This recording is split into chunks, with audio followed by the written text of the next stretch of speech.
베드로전서 4장 12절로부터 16절까지의 말씀을 함께 읽으시겠습니다. 사랑하는 자들아, 너희를 연단하려고 오는 불시험을 이상한 일 당하는 것 같이 이상히 여기지 말고 오히려 너희가 그리스도의 고난에 참여하는 것으로 즐거워하라. 이는 그의 영광을 나타내실 때에 너희로 즐거워하고 기뻐하게 하려 함이라. 너희가 그리스도의 이름으로 치욕을 당하면 복 있는 자로다. 영광의 영 곧 하나님의 영이 너희 위에 계심이라. 너희 중에 누구든지 살인이나 도둑질이나 악행이나 남의 일을 간섭하는 자로 고난을 받지 말려니와 만일 그리스도인으로 고난을 받으면 부끄러워하지 말고 도리어 그 이름으로 하나님께 영광을 돌리라. 아멘. 오늘은 예수님이 타신 배도 풍랑을 만나는가라는 제목으로 말씀을 나누려고 하는데 말씀을 나누기에 앞서서 찬양을 한 곡 불렀으면 합니다. 제가 이 찬양을 이렇게 부르다가 은혜를 받고 말씀을 준비하게 되어가지고 찬양 한 곡을 먼저 부르시고 말씀 나누겠습니다. 구주여 광풍이 일어 찬양하시겠습니다.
은혜로운 찬양입니다. 이 찬양의 그 배경이 되는 스토리를 아마 이렇게 떠올리실 수 있을 거예요. 그 마태복음에 보면은 이제 제자들과 예수님께서 함께 배를 타셨는데 그날 이제 예수님께서는 평소 때처럼 이제 천국 복음을 많은 사람들한테 전하시고 또 많은 병자들을 고치시고 많은 기적과 이적을 베푸셨습니다. 그래서 예수님께서도 육신을 입으셨기 때문에 피곤하셨던 것 같아요. 그래서 예수님께서는 아주 깊은 잠이 드신 거예요. 근데 그 물 위에서 풍랑을 맞아서 막 그 노을이 그 배를 집어삼키려고 하는 거예요. 그랬더니 제자들이 너무 무서워가지고 막 허둥지둥 하다가 이제 다 잠들어 계신 예수님을 막 흔들어 깨우는 겁니다. 그래서 예수님 지금 주무시고 계실 때가 아닙니다. 큰일 났습니다. 우리가 다 죽게 생겼습니다. 그러면서 예수님을 막 흔들어 깨우는 거예요. 그래서 예수님께서 잠에서 일어나셔가지고 이 믿음이 없는 자들아 왜 두려워하느냐, 왜 무서워하느냐, 왜 나랑 같이 있는데 그렇게 무서워하느냐 그러시면서 이제 그 풍랑을 꾸짖으시는 거죠. 풍랑아 바다에 잠잠하라 하니까 이제 딱 잠잠게 되는 거예요. 그 바다가. 이 이야기를 이렇게 들으면서 또 하나의 이렇게 연관이 돼서 떠오르는 사건이 또 이 풍랑을 맞은 일이 또 있습니다. 이거는 예수님께서는 이제 승천하시고 바울이 복음을 전하려고 막 돌아다니다가 이제 유대인들한테 고발을 당한 거예요. 고발을 당해가지고 이제 재판을 받다가 이제 로마 황제 가이사한테 나는 재판을 받겠다 하고 상소를 한 거예요. 상소를 해가지고 이제 로마로 압송되어서 끌려가는 죄수의 신분으로 이제 끌려가는 그 배에서 바울도 이런 풍랑을 맞은 사건이 사도행전 뒤에 보면 기록이 되어 있거든요. 근데 이 바울도 역시 두려웠을 거예요. 그 풍랑 속에서. 그러니까 그 당시에는 참 이 죄수들도 근데 따로 이제 호송하는 그런 배나 이렇게 별도의 그게 없었던 모양이에요. 운송수단이. 그러다 보니까 그냥 일반인들도 막 타 있고 뭐 상인들 장사꾼들도 타 있고 그냥 일반 배인데 이제 백부장과 군인들 몇 사람이 죄수 몇 사람을 이렇게 데리고 이제 그 배를 올라타가지고 가는 길이었던 모양이에요. 근데 바울은 이제 그 배가 떠나기 전에 이미 기도하는 사람이니까 알았던 것 같아요. 알아가지고 이제 우리가 여기서 좀 머물러야지 이 배를 타고 지금 출발했다가는 큰 이제 풍랑의 위험을 맞게 된다. 그래서 우리의 뭐 물질적인 손해뿐만 아니라 생명에도 굉장히 타격을 입게 될 거다. 그렇게 얘기를 하지만 죄수의 신분이잖아요. 이제 재판받으러 끌려가는 죄인의 신분인데 누가 그 말을 귀 기울여 듣겠습니까? 그러니까 바울의 말을 무시하고 백부장이 이제 그 전문가인 그 선장들 말을 듣고서는 뱃사람들 말을 듣고서는 그냥 그 배를 타고 가는 거예요. 근데 아니나 다를까 그 배가 어마어마한 풍랑을 맞아가지고 14일 동안이나 참 이 해도 안 보이고 먹구름이 살짝 하늘을 가린 거죠. 해도 안 보이고 별도 안 보이고 그 막 죽게 된 거예요. 그래서 너무 그 풍랑이 심하다 보니까 살기 위해서 이 자들이 짐보따리들을 일단 먼저 다 바다에 던져버리고 다 던져버리고 이제 하다 안 되니까 배의 기물까지도 배에 뭐 가구들도 있고 이랬을 거 아니에요? 기물들도 있고 그런 것까지도 다 일단 배를 가볍게 하기 위해서 다 바다에 빠뜨리고 막 그런 위기를 맞은 거예요. 이제 막 사람들이 뭐 잠이나 제대로 잤겠습니까? 밥이나 제대로 먹었겠어요? 그러니까 14일 동안에 밥도 못 먹고 잠도 제대로 못 자고 막 이제 우리는 죽었구나. 살 소망이 다 끊어진 그 지경까지 온 거예요. 근데 바울도 역시 두려웠겠죠. 역시 무서웠겠죠. 하지만 바울은 이제 깊이 집중을 해서 기도를 한 것 같아요. 그 상황 속에서 바울이 기도를 했던 것가 확실합니다. 근데 그 가운데 이제 천사가 바울에게 오게 된 거예요. 주님의 그 사자가 바울한테 와가지고 알려주기를 너는 로마에 가서 황제 앞에서 복음을 전해야 되고 그렇기 때문에 이 배는 무사할 이 배와 이 배만 그 배만 파손이 될 뿐이지 이 배에 탄 모든 사람들을 다 또 너한테 붙였다. 그래서 생명에는 이 배에 탄 모든 사람들 276명이라고 누가가 정확하게 기록을 하고 있거든요. 아주 큰 배였던 모양이에요.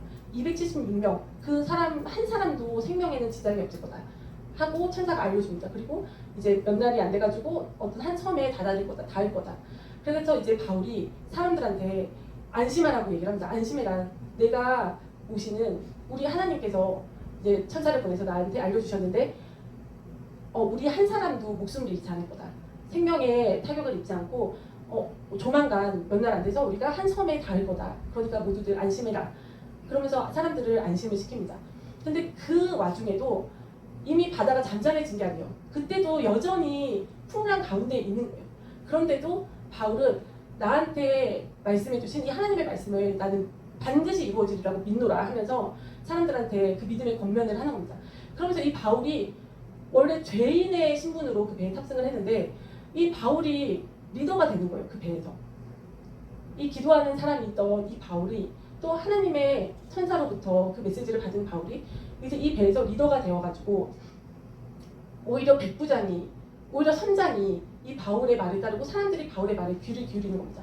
그러면서 이제 바울이 너희들이 목숨을 구하기 위해서는 이제 든든히 뭔가 먹자 해서 이제 빵을 하나님 앞에 기도를 드리고 축사를 하고 사람들한테 나눠주어서 사람들이 배불리 또 그 음식을 먹고 그러면서 생명을 유지하면서 며칠이 이제 지나서 말씀하신 대로 그 말씀을 받은 대로 어떤 한 섬에 멜리다라는 섬인가 그런 섬에 도착을 합니다. 그래서 그 섬에서 이제 바울이 또 그 섬에 사는 주민들의 또 병을 또 고쳐주고 이런 일들이 있었어요. 또 독사한테 물렸는데도 바울이 전혀 아무렇지도 않은 거예요. 그 섬 주민들은 그 독사를 아니까 저 사람은 분명히 이제 물리고 이제 조금 있으면 죽을 거다라고 생각을 했는데 온몸이 시커멓게 변해서 죽을 거다라고 생각을 했는데 바울이 며칠이 지나도 멀쩡한 거예요. 이상이 없는 거예요. 그랬더니 아니 저 사람은 신이다 이러면서 이제 그 섬에 있는 사람들이 바울을 후하게 접대하고 대접을 하고 그 사람들까지 다 대접을 하면서 그 바울과 함께한 사람들이 다 그 섬에서 이제 쉼을 얻고 나중에 이 며칠이 지난 다음에 겨울을 나가서 그 배를 손을 가서 이제 떠나게 됩니다. 그렇게 이 바울이 그 배에서 풍랑을 맞았을 때 바울은 하나님께 이제 기도를 드렸습니다. 그리고 바울은 제자들은 한편 그 전에 마태복음에 나왔던 그 제자들은 모습이 예수님께서 함께 그 배에 타고 계셨는데도 너무나 두려워했던 거예요. 근데 약간은 다르게 약간은 대조되게 바울은 사실은 눈에 보이는 예수님이 함께 배에 타신 건 아니었어요. 근데 그 배는 분명히 성령님께서 함께 하시고 계신 배였습니다. 왜냐하면 그 배가 원래 목적하던 목적지에 선장이 운전을 해서 간 게 아니에요. 그 풍랑 가운데서 정말 고생하면서 있었지만 그 배는 성령님께서 직접 운행을 하고 계시던 배였던 것입니다. 그리고 성령님께서 그 배에 있는 276명의 그 사람들의 생명을 지켜주시고 붙들고 보호하고 계셨던 거예요. 그래서 우리가 참 이 이야기들을 들으면서 참 우리한테도 던져지는 메시지가 있는 겁니다. 왜냐하면 우리가 하나님을 이제 믿고 예수님을 구주로 영접하고 우리가 구원을 얻고 이렇게 세 사람이 되었지만 우리가 바로 천국에 가는 것이 아니라 이 세상에서 살고 있지 않습니까? 근데 이 세상에서 사는 동안에 우리가 아무리 예수님을 믿는 사람이라고 할지라도 우리가 아무리 그리스도인이라고 할지라도 그냥 평탄한 삶만 살다가 가는 것이 아닙니다. 그럴 수가 없습니다. 이 세상은 참 그 물 위와 같지 않습니까? 물 위와 같이 때로는 막 풍랑이 치는 거예요. 주기적으로. 잔잔할 때도 있지만 또 어떨 때는 믿는 사람인 우리한테도 풍랑이 불어닥치는 거예요. 그럴 때 우리가 어떤 마음을 가져야 되겠는가? 우리가 어떤 자세를 가져야 되겠는가? 이걸 한번 생각해 볼 필요가 있습니다. 우리 안에 예수님이 성령님께서 계시지 않습니까? 참 예수님이 타신 그 배처럼 그리고 또 바울이 풍랑을 맞은 그 배처럼 예수님이 타고 계신 그 배처럼 또 성령님이 운행하시는 그 배처럼 우리도 우리의 인생 안에 우리의 마음 안에 영 안에 성령님께서 와 계시고 또 우리의 인생을 성령님께서 참 지도하시면서 인도하시면서 운행해 가시는 거예요. 그런데 그럼에도 불구하고 예수님이 타고 계신 그 배도 풍랑을 맞았지 않습니까? 그리고 성령님께서 운행하시는 그 배도 풍랑을 맞았어요. 풍랑이 아예 싹 풍랑이 없어지는 게 아닙니다. 풍랑이 없어지는 게 아니지만 중요한 것은 예수님께서 함께 하신다는 것, 우리랑 동행하신다는 것, 성령님께서 우리를 인도하신다는 것, 우리를 지키신다는 것, 우리와 함께 하신다는 그것입니다. 그래서 오늘 참 읽으신 이 본문의 말씀에서 베드로가 그러는 거예요. 사랑하는 자들아, 그리스도인들한테 말하는 거예요. 너희를 연단하려고는 불시험을 이상하게 여기지 마라. 그러니까 그리스도인들한테도 그 불시험이 있다는 겁니다. 근데 그것이 너희를 연단을 한다는 거예요. 연단을 하려고 온다는 거예요.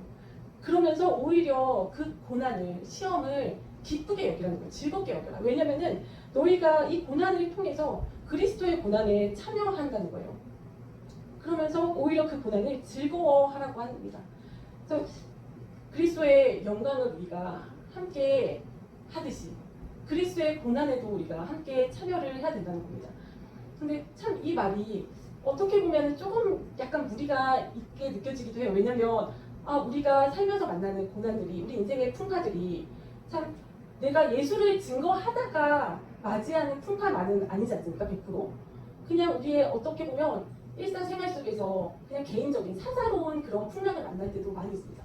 물론 이 베드로도 말하듯이 우리가 악행을 저지르는 거예요. 뭐 살인을 하거나 뭐 도둑질을 하거나 뭐 이런 악행을 저질러서 남의 일에 간섭하거나 이러면서 받는 고난은 피하라고 당연히 되어 있습니다. 우리가 그렇게 죄를 져서 내 죄값으로 우리가 치르게 되는 그 고난은 우리가 뭐 자랑할 게 아니죠. 그건 부끄러운 거죠. 근데 그런 것이 아니라 우리가 그냥 예수님을 믿으면서 또 신앙생활을 하면서 우리가 그리스도인으로서 살아가고 있는 가운데 때로는 누군가가 나를 음해하는 일도 있고 때로는 어떤 오해를 가질 때도 있고 때로는 어떤 뭐 일에 엮여서 궁지에 처할 때도 있고 우리가 그냥 일상 우리가 생활을 하는 가운데 어려움을 받는 경우들이 또 있지 않습니까? 근데 그런 것까지 그리스도의 고난에 참여하는 고난일까? 이런 좀 무리가 아닌가? 약간 이런 생각이 들기도 하지만 하나님은 그러신 것 같아요. 하나님 제가 이렇게 느끼기로는 생각되기로는 하나님께서는 참 부모의 마음으로 그런 것조차도 우리가 그리스도의 고난에 참여하는 고난으로 그냥 봐주시는 것 같아요. 그래서 참 그렇게 사사로운 개인적인 그냥 인생살이의 그 고난조차도 우리가 예수님을 믿는 가운데 기도하는 가운데 예배드리는 가운데 신앙생활하는 가운데 예수님과 동행하는 가운데 그런 고난이 내 삶에 펼쳐진다면 그런 시험을 만났다면 예수님은 그 가운데서도 우리가 주님을 붙들고 주께 부르짖고 주님의 참 그 구원을 바라면서 우리가 주님 앞에 나아갈 때 하나님께서는 그것조차도 네가 그리스도의 고난에 참여한다 라고 봐주시는 게 아닐까. 왜냐면 부모의 마음이 그렇잖아요. 부모의 마음이 자식들이 그냥 자기네들 나름 뭔가 부모를 돕겠다고 참 도움도 안 되지만 뭐 돕겠다고 막 이렇게 이것저것 할 때 그래 너가 참 도움이 된다. 너가 이렇게 해주니까 너무 고맙다. 너가 이렇게 해주니까 엄마가 참 힘이 난다. 너무 너가 다 해줬다. 막 이러면서 그거를 아이들과 함께 하고 싶어 하잖아요. 함께 동참시키면서 그렇게 아이들을 참 나한테 끌어오면서 그렇게 하나하나씩 가르치고 배우게 하고 하면서 성장시키고자 하지 않습니까? 그런 마음이실 것 같은 생각이 들더라고요. 그래서 얼마나 이게 감사합니까? 얼마나 참 하나님 앞에 얼마나 은혜입니까? 우리가 얼마나 감사합니까? 참 이런 것조차도 이런 나의 삶의 어려움조차도 고난조차도 시험조차도 하나님께서 그래 너가 이렇게 고생하는 거 너가 이거를 이기고자 하는 거 너가 이거 문제를 내 앞에 들고 나오는 거 내 앞에서 이거를 기도하는 거 이것이 또 나의 이름을 부르는 거 나를 찾는 거 나를 구하는 거 이것이 참 너가 나와 함께하는 거다. 나의 고난에 너도 함께하는 거다. 너도 껴줄게 이거 아니겠습니까? 그러면서 베드로가 이 뒷장에 보면 5장에는 또 이런 얘기를 해요. 5장 10절인데 모든 은혜의 하나님 곧 그리스도 안에서 너희를 부르사 자기의 영원한 영광에 들어가게 하시니가 잠깐 고난을 당한 너희를 친히 온전하게 하시며 굳건하게 하시며 강하게 하시며 서로를 견고하게 하시리라. 하나님의 뜻이 여기 있는 것 같습니다. 우리가 사실은 구원 받고 나서 바로 천국 가도 그만이에요. 그런데 우리를 이 땅에 살게 하시는 이유가 우리를 더 성장시키고 더 그리스도와 연합한 자로 만들어 가시면서 더 하나님과 함께하게 하시면서 우리를 더 열매들이 가을에 물을 잇듯이 우리의 삶을 인생을 물을 잇게 하시면서 그러시면서 우리를 더 굳건하게 하시고 더 온전하게 하시고 더 강하게 하시고 더 우리의 털을 견고하게 하시면서 우리가 더욱더 하나님과 합한 자로 만들어 가시고 또 우리가 더 그런 선한 영향력을 또 다른 사람들한테 끼칠 수 있는 자들로 영으로 가게 하시고 그러면서 참 내가 이렇게 영으로 가듯이 또 내가 또 나의 자녀들을 또 영적인 또 자녀들을 또 제자 삼아서 또 그들을 또 영향력을 끼치면서 무르익게 하는 것 그것이 하나님께서 원하시는 것 아니겠습니까?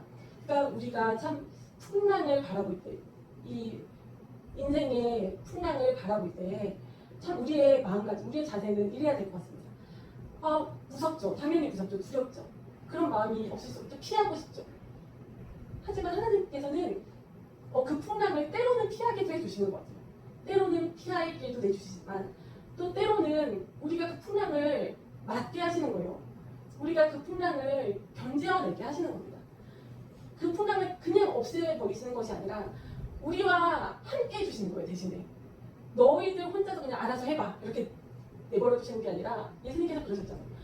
고아와 같이 우리를 내버려두지 않을 것이고 세상 끝날까지도 우리가 항상 함께 있을 거라고 약속하시지 않았습니까? 그러니까 예수님께서는 우리를 그냥 니네가 알아서 견뎌내봐 이렇게 하시는 게 아니라 한번 이거 겪어보자. 이거를 통해서 더 온전해지렴, 더 굳건해지렴, 더 견고해지렴, 더 나와 연합하자 하시면서 대신에 내가 함께 해줄게. 그 제자들이 탄 배에 예수님께서 함께 하신 것처럼 또 바울이 탄 그 배에 성령님께서 함께 하시면서 한 생명도 잃지 않게 하시고 그렇게 보호해 주시면서 인도하신 것처럼 우리의 인생에도 그리 하실 줄을 믿습니다. 우리 하나님께서 참 우리 한 사람 한 사람을 너무나도 참 귀하게 보시고 사랑하시고 참 머리털 끝까지도 세심바 되신다고 하시는 그 하나님께서 우리 한 사람 한 사람을 절대로 홀로 내버려두지 않으시고 정말 세상 끝날까지 함께 하실 줄을 믿습니다.